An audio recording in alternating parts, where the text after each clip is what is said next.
आज हम लोग परसेंटेज का 8वां टाइप क्वेश्चन, आपको किसी भी कंपटीशन में किसी भी टाइप का अगर परसेंटेज का क्वेश्चन है तो आराम से, जैसे जो 10-20 जो भी मेरे चैनल पर मिलेगा उसको ध्यान से देख लीजिए। हर कंपटीशन में आपको काम आने वाला है। वीडियो अगर समझ में आए तो लाइक कीजिए, सब्सक्राइब कीजिए, शेयर कीजिए। इसके पहले वीडियो बनाए थे, उसमें था कि आयत में अगर वृद्धि कर दें, लंबाई में चौड़ाई में कमा दे तो क्या क्षेत्रफल पर प्रभाव पड़ेगा, या लंबाई में कमी कर दे चौड़ाई में बढ़ा दे तो क्या क्षेत्रफल में प्रभाव पड़ेगा, आयत का क्षेत्रफल में। अब इस क्वेश्चन में थोड़ा चेंजिंग है। इसमें है लंबाई में अगर वृद्धि कर दे तो चौड़ाई में कितना घटा, इसमें चौड़ाई दिया हुआ नहीं है, जो क्षेत्रफल बराबर हो।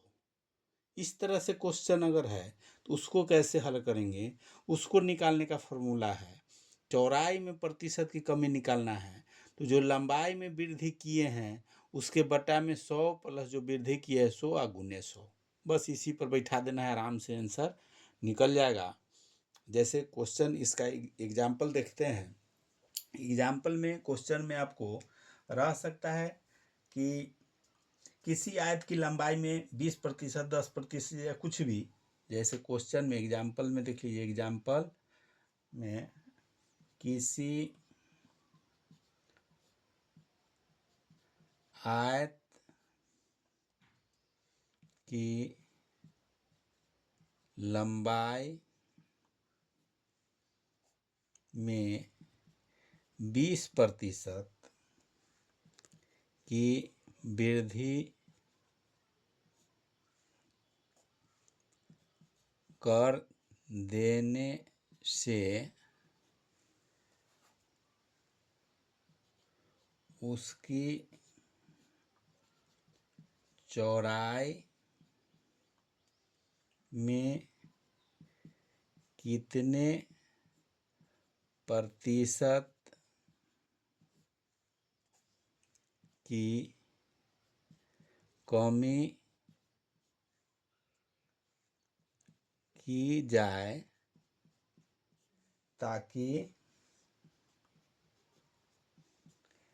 क्षेत्रफल समान रहे।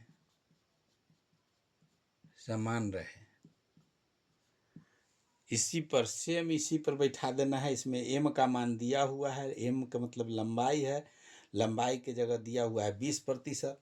अब उसमें चौड़ाई के जगह पर अब नहीं मालूम है, उसको किस तरह निकालेंगे, सेम इसी फार्मूला पर इसको बैठा देना है। इस टाइप के अगर क्वेश्चन है इसको आराम से इसी पर अगर बैठाएंगे तो इसका आंसर वृद्धि इसमें निकालने के लिए प्रतिशत चौड़ाई की कमी, जैसे चौड़ाई प्रतिशत की कमी निकालना अगर है तो ये फार्मूला होता है, एम कितना है इसमें, एम लंबाई, चौड़ाई को एन मानते हैं या आप कुछ भी मान सकते हैं।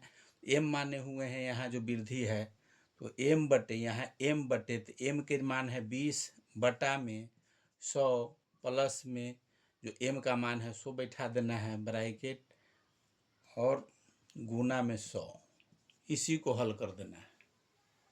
इसको हल कीजिएगा तो ये 120 बटे 120, 20 बटे 120 और गुने 100, 20 बटे इसको अगर ऊपर कर देंगे तो ये 20 और बटा में दोनों जुड़ जाएगा तो ये 120 और गुना में 100।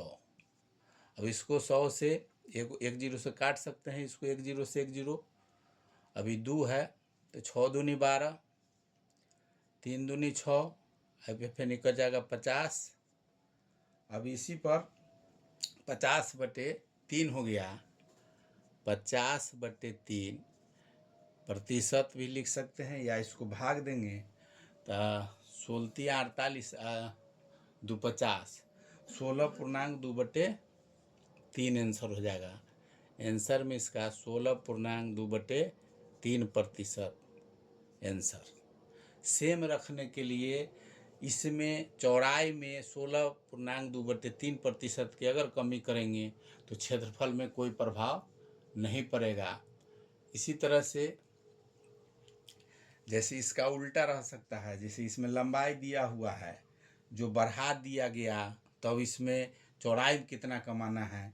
अगर इसमें चौड़ाई में जैसे लंबाई घटा दिया जाएगा तो उस पर क्वेश्चन देखते हैं। ये पहला एग्जाम्पल है।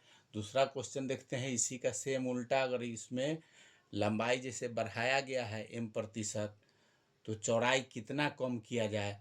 अब इसमें लंबाई घटाया जाएगा तो चौड़ाई में कितना प्रतिशत कम करने पर क्षेत्रफल समान रहेगा।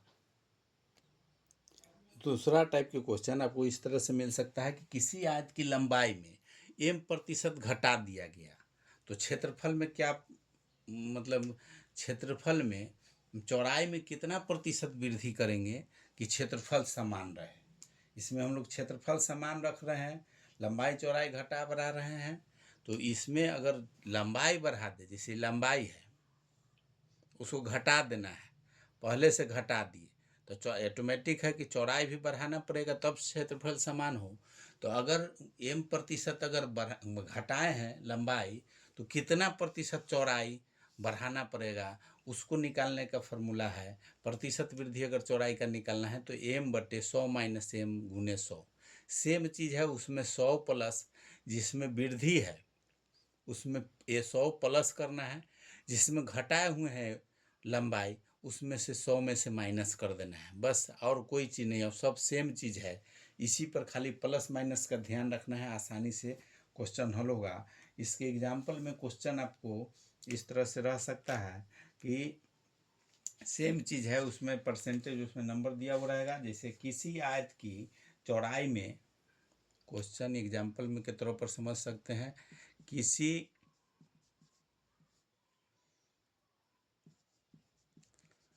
आयत की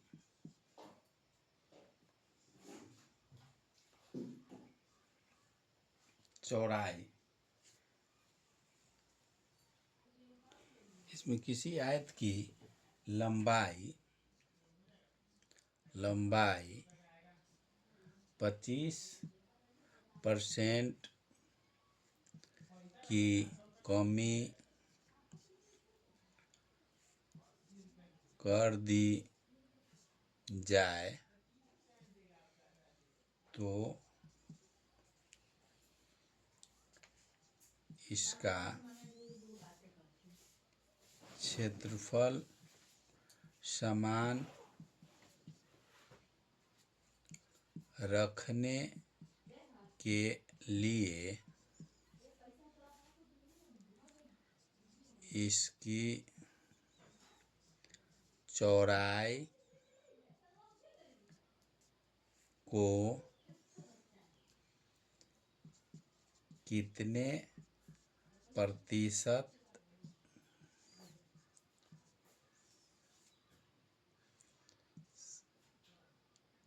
से बढ़ाना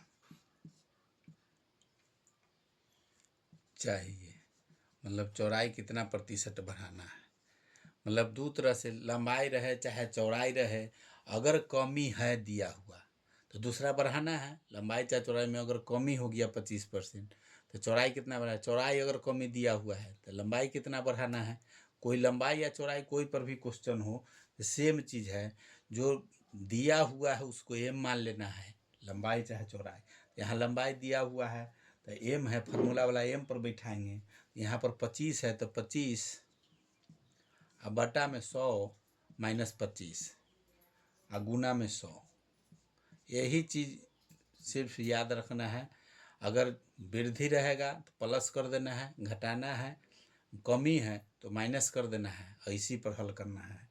इसको हल करेंगे ये दोनों हो जाएगा 75, ये हो जाएगा 100 में से 25 जाएगा तो 75, तो 25/75 गुने 100 ये कर जाएगा 25 दिया 75, 100/3, 100/3 इसको भाग दे देंगे तो 100 में 3 से भाग देंगे तो 33.1/3 आंसर में हो जाएगा 33.1/3% बढ़ा दिया जाएगा। अगर चौड़ाई लंबाई दिया हुआ है तो चौड़ाई बढ़ा देना, चौड़ाई दिया हुआ है तो लंबाई बढ़ा देना है। यही आंसर हो गया। शॉर्ट ट्रिक से आप किसी भी एग्ज़ाम में आराम से आसानी से इस तरह से हल कर सकते हैं। वीडियो अगर अच्छा लगा है लाइक कीजिए, सब्सक्राइब कीजिए, शेयर कीजिए। इसमें सिर्फ ध्यान यही देना है, पहले 2 तरह के वीडियो बना लिए कि अगर बढ़ता है लंबाई तो चौड़ाई कितना बढ़ाना है। अभी दूसरा वीडियो है, ये 8वां टाइप में है कि लंबाई अगर घटा दिया गया, चाहे चौड़ाई घटा दिया गया, तो क्षेत्रफल बराबर रखने के लिए चौड़ाई कितना बढ़ाना है। अगर चौड़ाई दिया हुआ है तो लंबाई कितना बढ़ाना है, क्षेत्रफल बराबर रहे उसके लिए। तो जो दिया हुआ रहेगा उतना बटे 100 माइनस सेम, जैसे m बटे 100 माइनस एम गुने 100, इस पर बैठा देना है। इसी तरह से आप कोई भी कंपटीशन में इस तरह के अगर क्वेश्चन रहे तो उसको आसानी से हल कर सकते हैं।